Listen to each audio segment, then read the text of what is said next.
चला बघा, प्रश्न कुणाचा? प्रश्न गणिताचा आहे आणि गणिताच्या ह्याच्यामध्ये प्रश्न काय म्हणतायत ते बघायचं अगोदर. प्रश्न आपण समजून घेऊ आणि त्याच्यानंतर बघा प्रश्न काय आणि डोकं लावायचं इथं, डोक्याचं काम आहे. बघा खालील प्रश्नात काय म्हणताय, खालील प्रश्नात रिकाम्या चौकटीत कोणता अंक असेल. ठीक आहे, मग आता इथं बघा काय केलंय, 2 बॉक्स आहेत, तिथे एक 6 एकामध्ये 5 आहे आणि इथं खाली किती दिलं 30. मल्टिप्लिकेशन. रिकामा बॉक्स आहे, प्रश्नार्थक चिन्ह आहे आणि खाली दिले 600.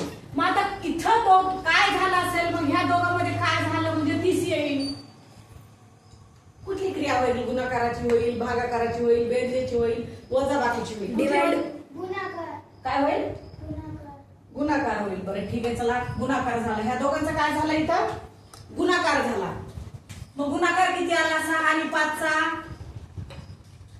30 आला. किती आला? 30 आला.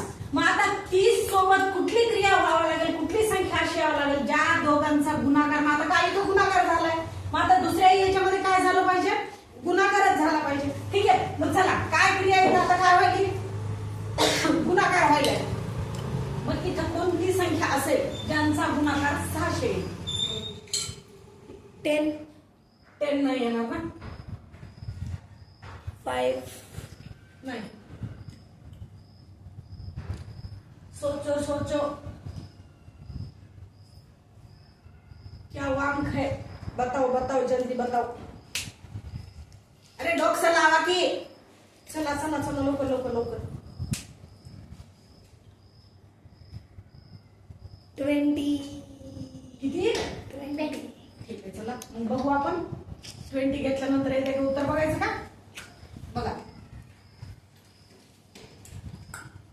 0 0. डबल 0 घेऊन टाकायचे. जेव्हा 0चा गुणाकार असतो तेव्हा 3 0 चा 0. 3 2 चा 6. आलं काय हे? हो. लॉक किया जाए. चला बघा, मग इथे ह्या रिकाम्या चौकटीत कोणता अंक असेल? 20. रिकाम्या चौकटीमध्ये 20 हा अंक आल्यानंतर त्याचं उत्तर काय येणार आहे? 600. ठीक आहे, प्रश्न परीक्षेत पण असेच असणार आहेत. तुम्ही फक्त तिथं बघायचं की नेमकं काय झाले, क्रिया काय झाली. आता इथं काय झालंय, 6 आणि 5 चा गुणाकार झाला 30.